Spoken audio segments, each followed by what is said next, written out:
Hello, dear student programmers. Today we're going to embark on a fascinating journey into the world of ReactJS, focusing specifically on authentication. Authentication is a cornerstone of modern web application security, ensuring that user data remains private and secure.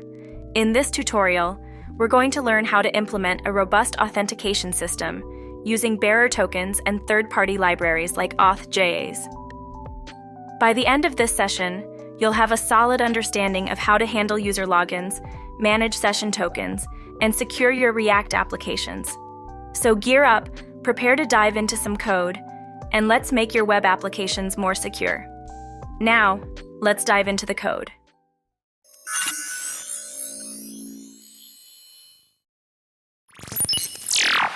The code starts with importing necessary dependencies: React, use state from React for managing component state, Axios for making HTTP requests, and a custom authentication library, auth, for handling the login logic.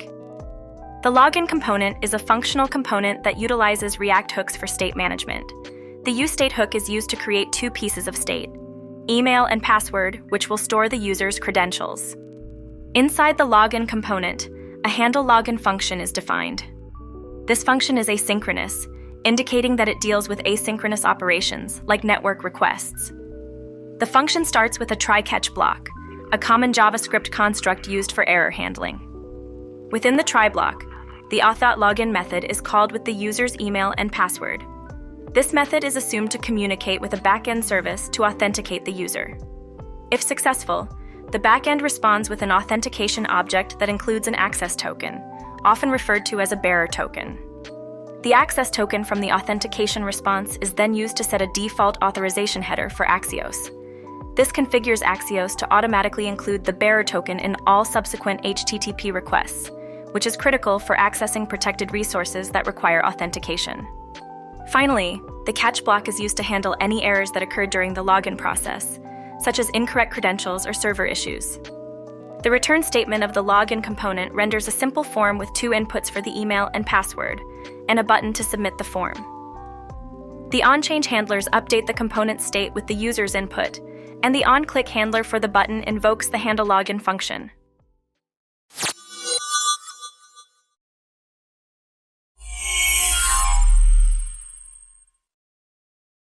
In this tutorial, we explored how to implement a ReactJS authentication system using bearer tokens and a custom authentication library.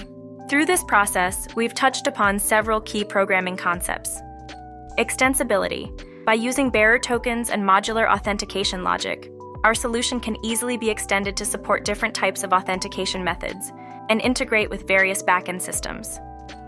Reusability. The auth library and the authentication pattern we followed allow for code reusability, making it easier to manage and scale the authentication across different parts of our application. Efficiency.